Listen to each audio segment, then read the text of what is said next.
Welcome viewers. Bharat हमेशा से योद्धाओं की भूमि रही है और देश को अंग्रेजी हुकूमत से आज़ादी दिलाने के लिए पुरुष और स्त्री दोनों ने मिलकर अपनी बराबर भागीदारी की थी।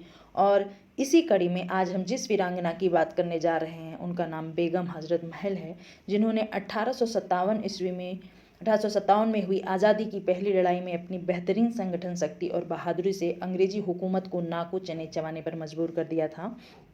उनका जन्म 1820 ईस्वी में अवध प्रांत के फैजाबाद जिले के एक छोटे से गांव में हुआ था। बचपन में उन्हें सब मोहम्मदी खातून कहकर पुकारते थे। उनके घर की हालत अत्यंत ही दयनीय थी और उनकी स्थिति इतनी खराब थी कि उनके माता पिता उनका पालन पोषण करने में सक्षम नहीं थे, जिसके कारण उन्हें राजशाही घरानों में डांस करने पर मजबूर होना पड़ा। वहाँ पर उन्होंने शाही हरम के परी समूह में उन्हें शामिल कर लिया गया, जिसके बाद वे महक परी के रूप में भी जानी जाने लगीं।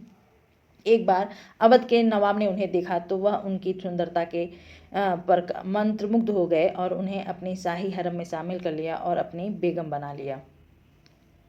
इसके बाद उन्होंने बिरजिस कादिर नाम के पुत्र को जन्म दिया और उन्हें हजरत महल की उपाधि दी गई। सन 1856 ईस्वी में ब्रिटिश इंडिया कंपनी ने अवध राज्य पर कब्जा कर लिया और नवाब वाजिद अली शाह को निर्वासित कर कलकत्ता भेज दिया, जिसके बाद बेगम हजरत महल ने अपने नाबालिग बेटे बिरजिस कादिर को राजगद्दी पर बिठाकर अवध राज की सत्ता संभाली थी। 1856 ईस्वी में आउटरम ने अपनी एक रिपोर्ट दी थी, जिसमें बताया कि अवध राज में कुछ अपना कार्यभार संभालने में पूरी तरह से सक्षम नहीं है, तो अंग्रेजों ने यह रीज़न बता करके अवध पर कब्जा कर लिया था और जो नवाब वाजिद अली शाह थे उन्हें कोलकाता भेज दिया था। 7 जुलाई 1857 ईस्वी से उन्होंने अंग्रेजों के खिलाफ रणभूमि में उतरने का निश्चय किया और वे कुशल रणनीतिकार थीं, जिनके अंदर एक सैन्य एवं युद्ध कौशल समेत कई गुण विद्यमान थे। उन्होंने अंग्रेजों के चुंगल से अपने राज्य को बचाने के लिए अंग्रेजी सेना से वीरता के साथ मुकाबला किया। बेगम हजरत महल सभी धर्मों को समान रूप में देखती थीं और वे धर्म के आधार पर कभी भी भेदभाव नहीं करती थीं। इतिहासकारों का कहना है कि वो अपने सिपाहियों का हौसला बढ़ाने के लिए खुद भी युद्ध के मैदान में चली जाती थीं और उनकी सेना में महिला सैनिक दल भी शामिल था, जो उनकी सुरक्षा कवच था।